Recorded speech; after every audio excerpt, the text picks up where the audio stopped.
journey has been amazing. The kind of work that you have been doing, the kind of work that we are seeing on your profile and everywhere. You've been to Bollywood as well, so we know you from there, and from Romania to Hollywood, and now back to your country. So how has this whole journey been for you?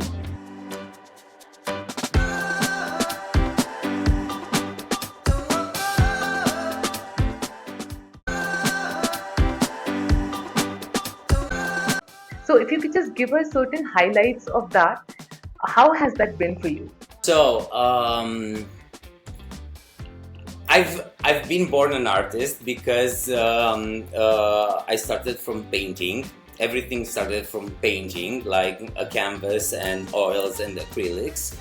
And after that, I think at age 13, I saw Cirque du Soleil show on TV, and that's when I realized that actually I can paint faces also, because I never, when I saw my mom doing her makeup, I never did the connection, like painting, makeup. But when I saw that show of Cirque du Soleil, I was like mesmerized, and since then I started my journey in makeup, because before that I dreamt of being a fashion designer.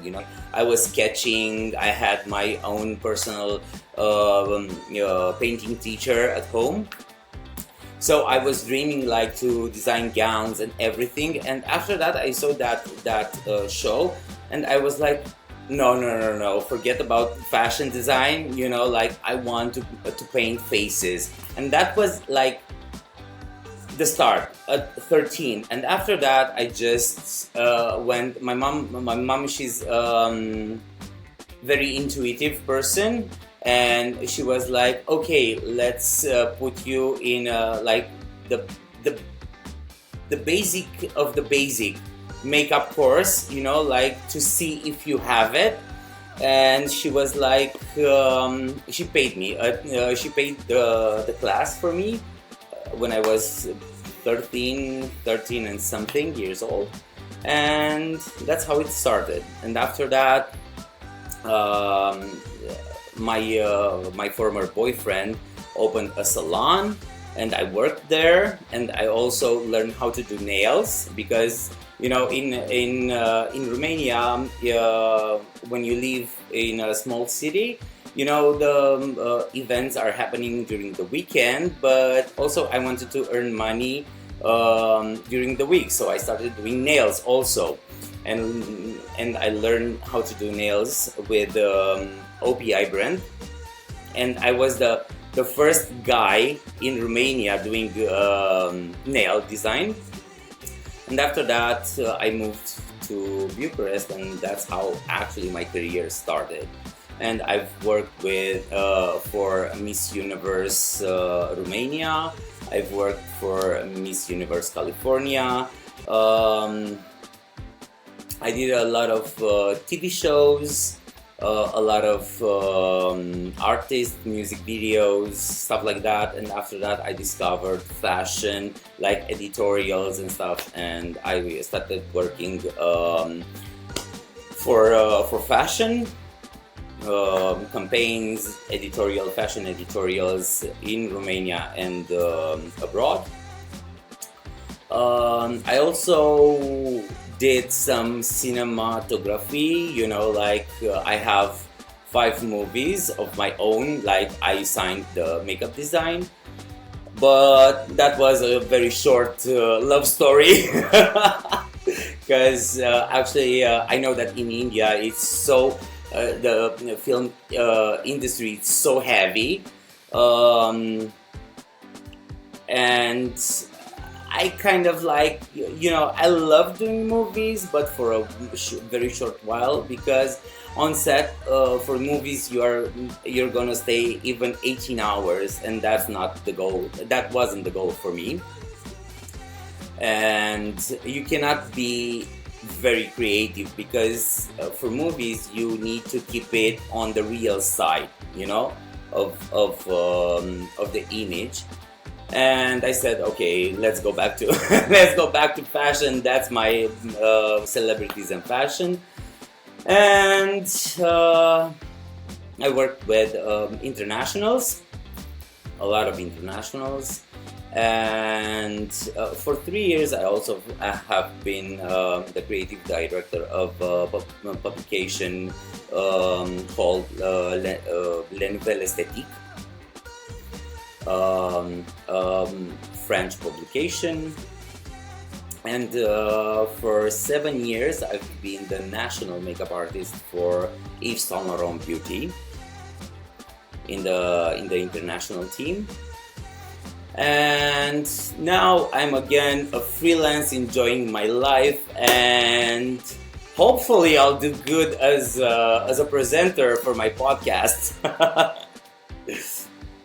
Absolutely, you will. I think this has been like a beautiful journey for you. And as you rightly said, that your base is, yeah, it's like your base is of being an artist, right? So when it comes to makeup, it's about self-expression. It's about how we are expressing ourselves, how we are projecting our image, and at times it's very transforming in nature. We cannot even imagine what lengths makeup can go to.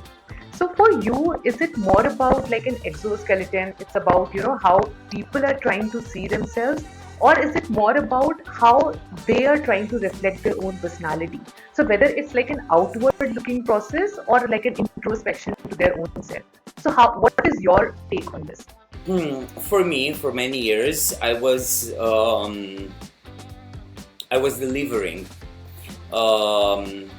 ideals. Like I was delivering the ideal beauty.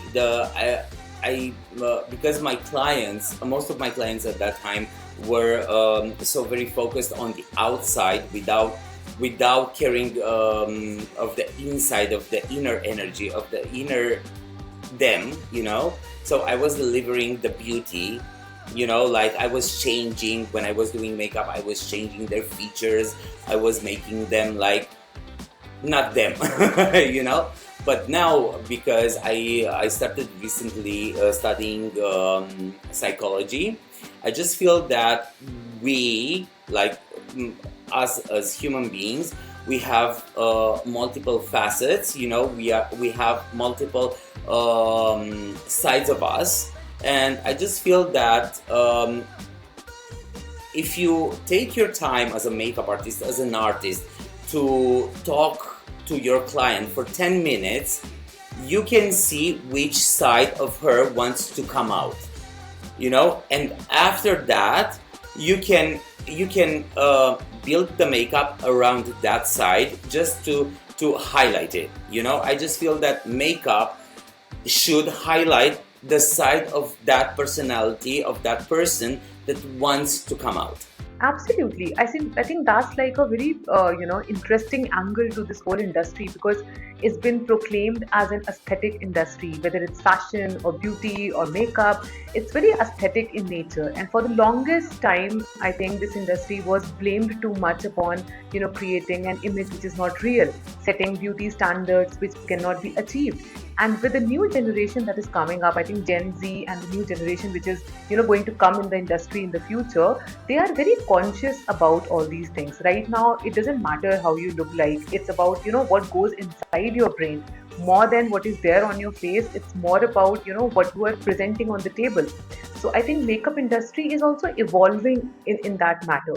So what kind of evolution have you seen in your career? Because working with YSL, I think that is like in gospel truth. Whatever they say, it's like the holy grail of fashion industry and makeup industry. So what's the kind of evolution you have seen in your journey?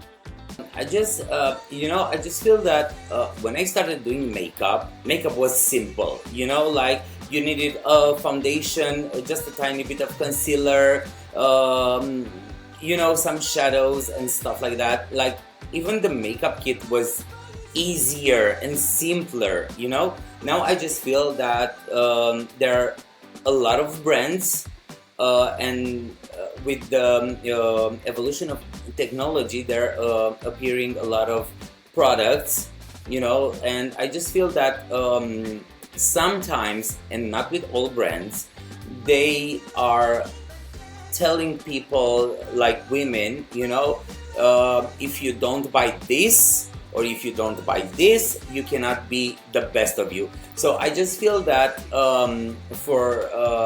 just to have the common sense, you can be beautiful on your budget.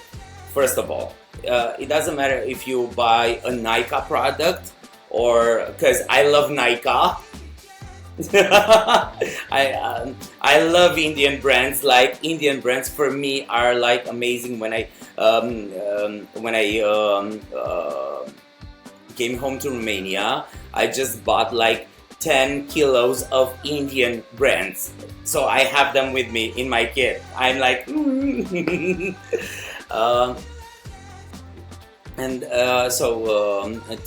come back to this, I just feel that some of like luxury brands are telling people that if you don't buy our products, or if you don't have this amount of money to buy these products, you cannot be beautiful.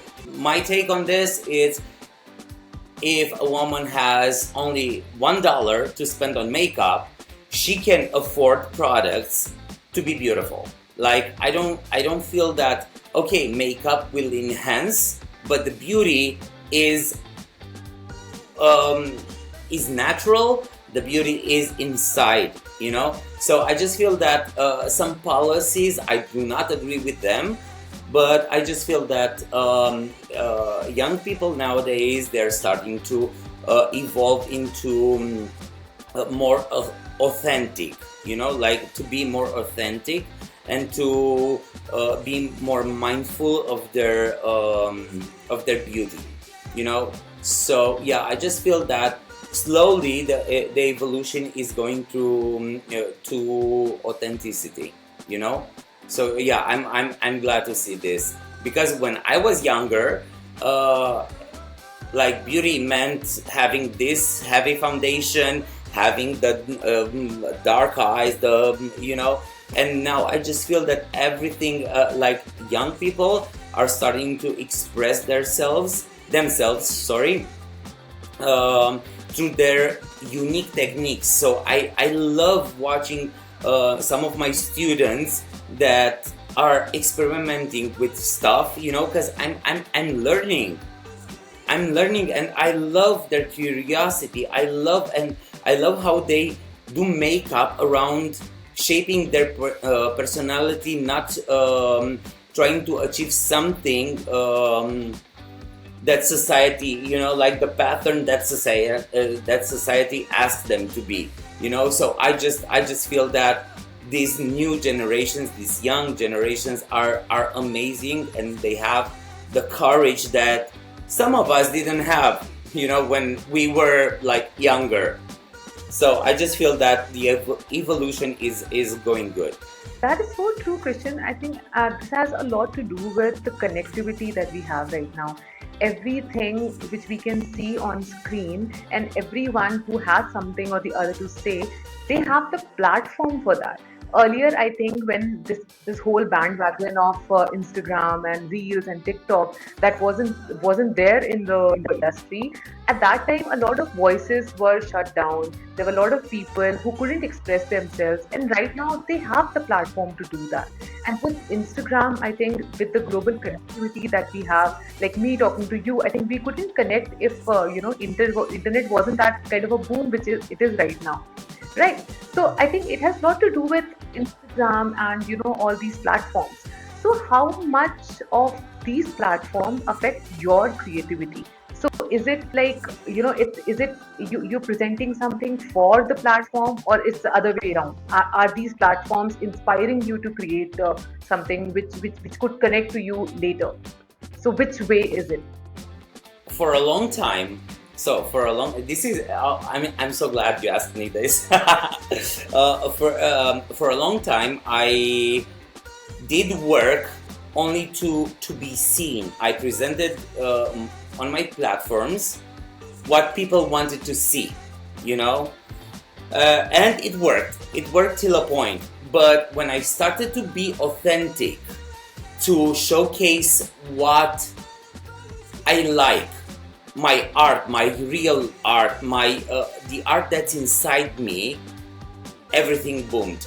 So people don't want to see what everybody else is showing, the pattern. People nowadays, they want to see the authenticity of your artistry. So I just feel that that is my advice to everyone, because I've been there, done that, you know. Like, I just feel that being authentic and posting your authentic artistry will gather a community, like a community that really likes you. Because if you only post stuff that some people want to see, you might lose you might risk losing your tribe, you know. So no matter how many followers you have, important is that those followers like you for who you are and for your genuine artistry, you know. So I just feel that if I would be to give an advice, just be true to yourself and true to your artistry, you know, like, because the right people will gather in your community. Beautiful. I think, connecting to your community, to your tribe, creating a niche for yourself is more important than being everything to everyone. And you have created a kind of a cult for your own self.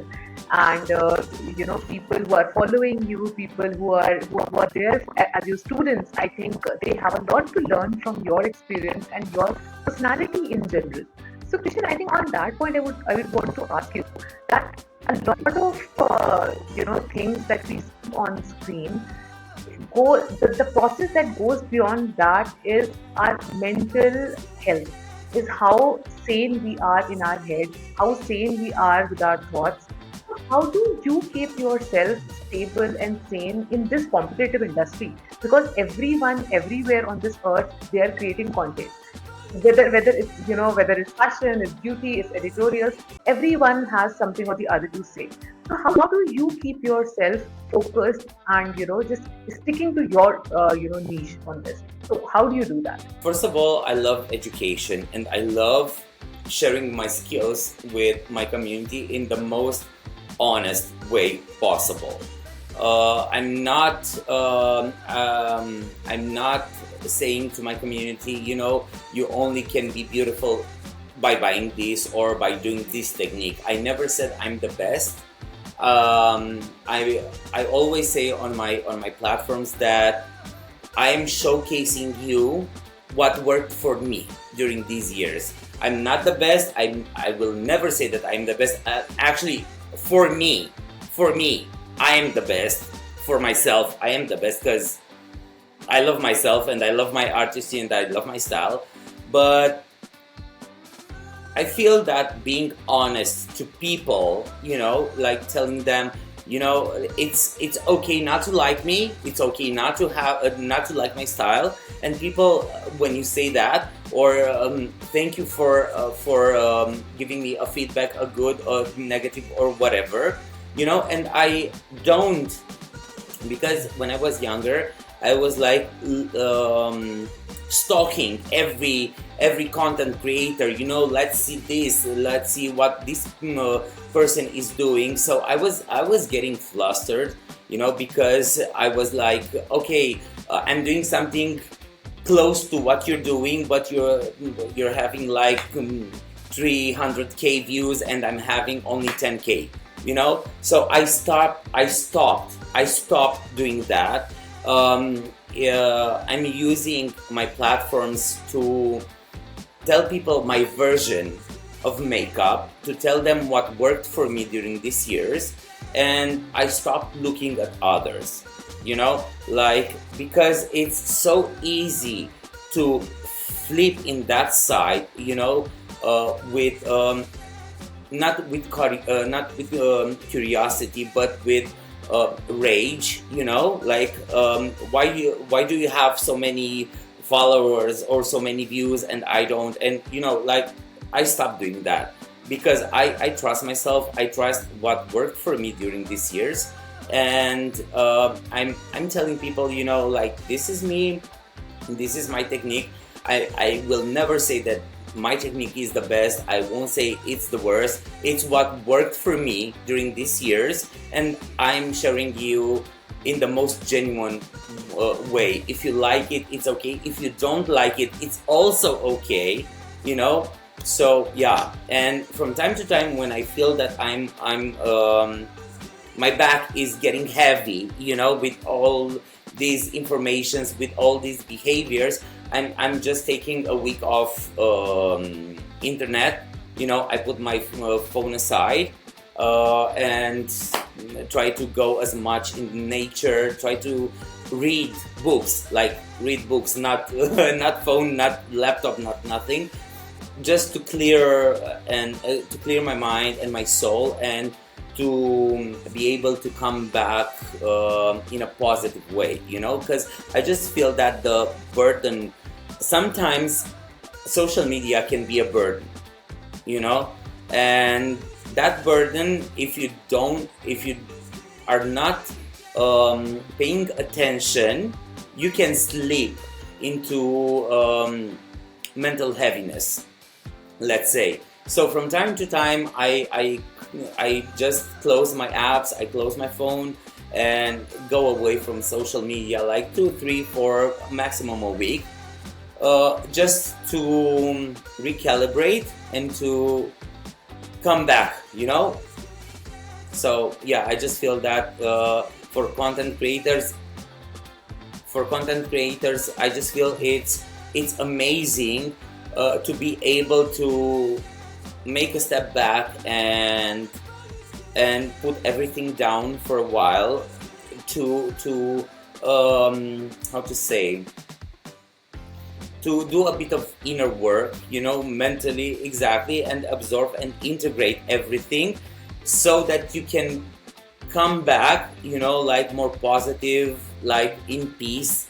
I just feel that for a content creator, it's important from time to time to just step back.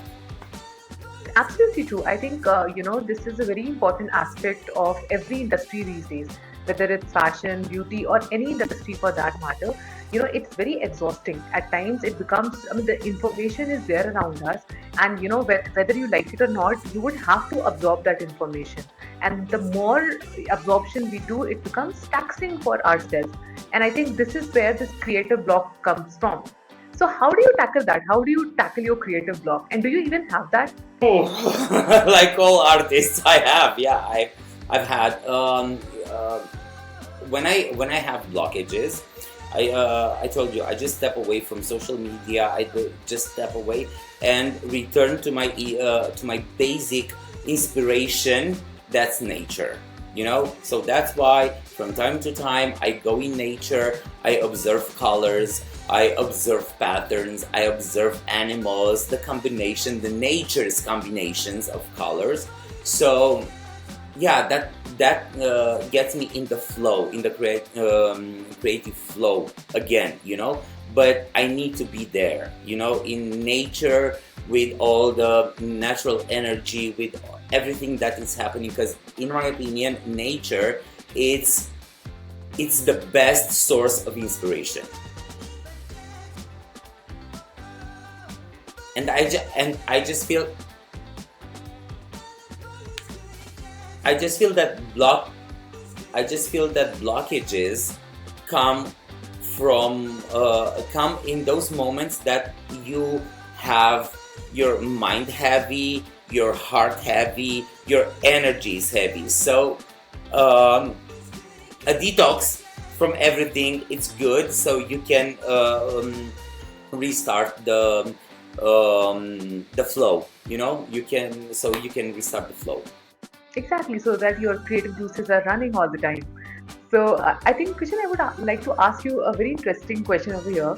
Is that, when you are working on your own project, there I can understand that it's all about your creativity, how you are looking at a particular, idea of yours.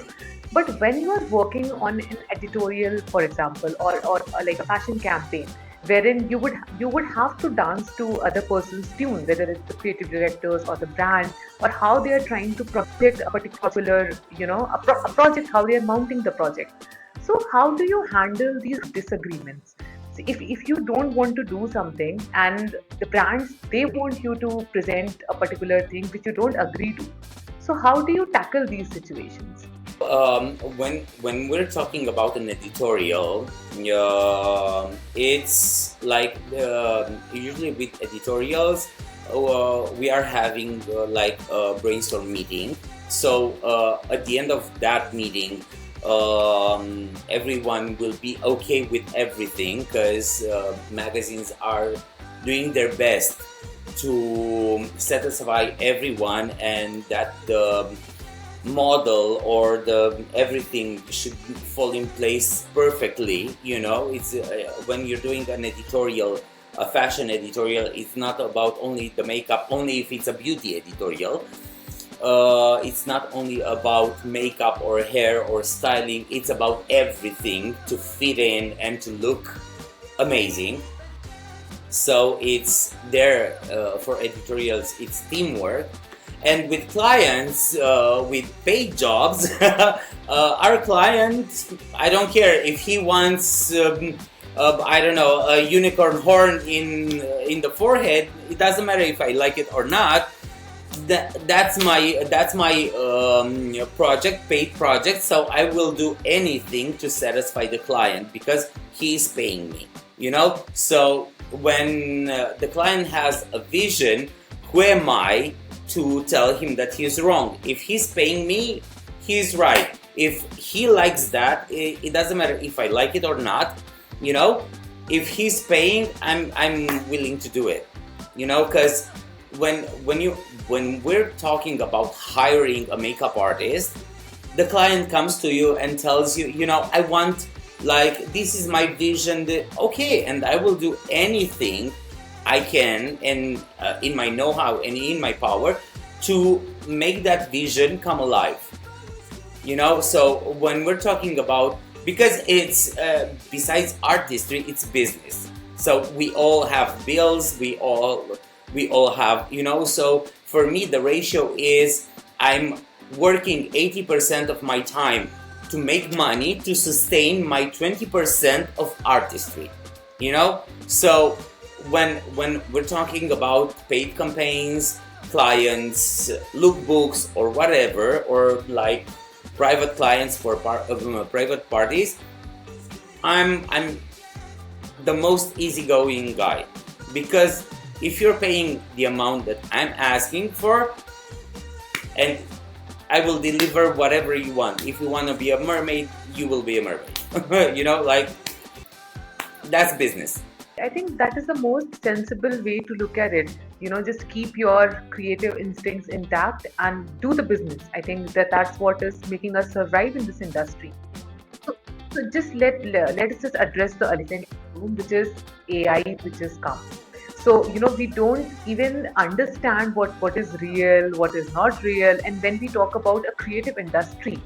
So generative AI is coming, and more or less we won't need all these aesthetic platforms in the coming future, because we won't require to present like analog things in front of the camera. It can generate these pictures, it can generate the models, it can generate the whole show. We have seen these VR shows happening, the fashion shows which were happening. So this AI is completely changing the whole industry, and left, right, and center it is hitting fashion industry, because it's about creativity, it's about projections, it's about how you are projecting your creativity. So do you look at it as an opportunity or a threat for yourself? I feel that AI is a neutral tool. I just feel it's neutral. It depends on the people if it becomes bad or good. Personally, I'm working with, because I'm open to everything that technology has to offer till a point. And I like doing editorials, mixing human art and AI. I just feel that AI can help us enhance whatever is missing or whatever might need enhancing. But at the same time, yeah, I just feel that nowadays AI is very exploited, like, and not in a good way, because to make a campaign only by scripting an AI, in my opinion, it's wrong. Because AI will provide you perfection, right? AI will provide you perfection, and this is how. And for many months now, you cannot distinguish if a picture is AI made or a real picture. It's that good. So I just feel that AI, the way it's being used now, it will start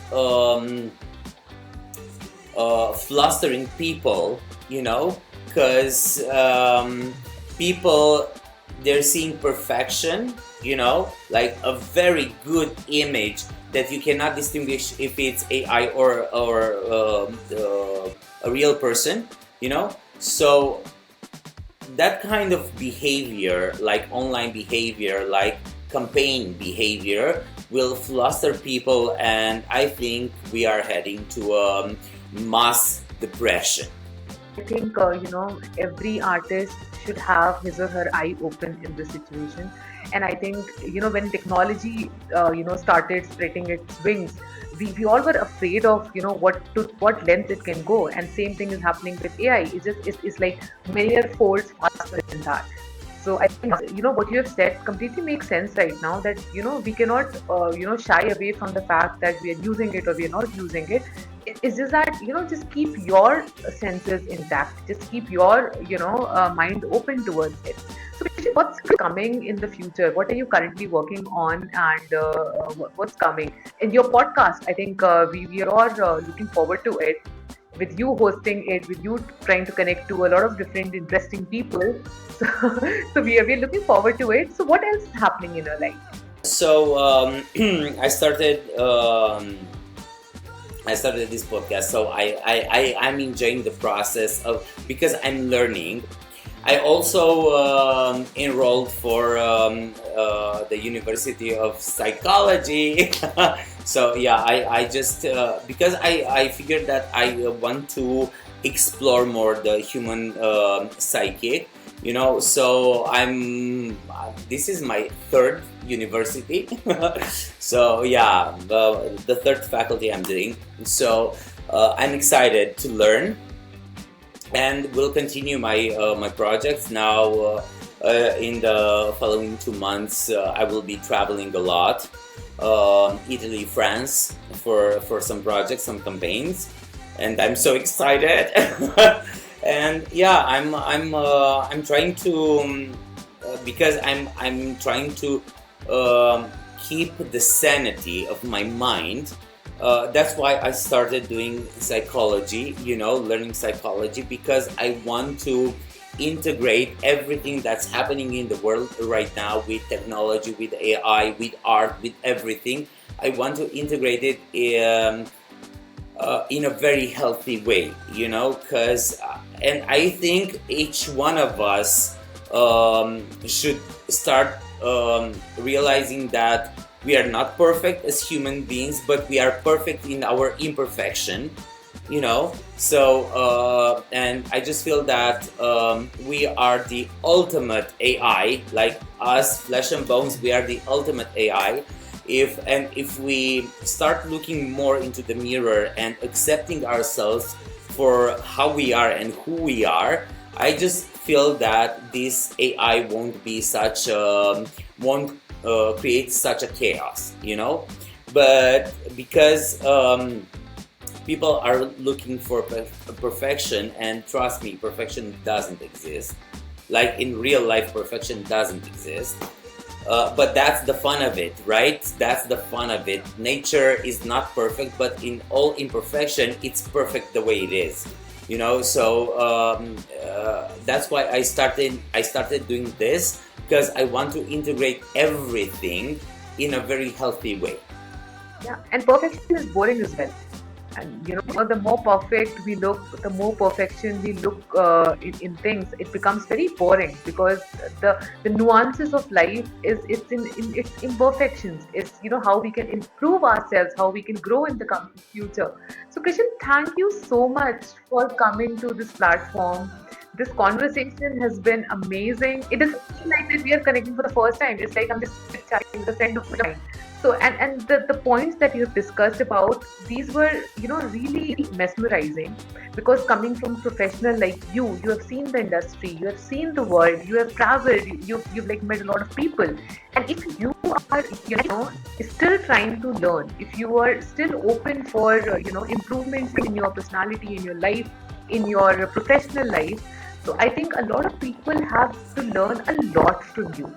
And I hope that people look up to you. Thank you so much. Thank you so much. Bye. Bye.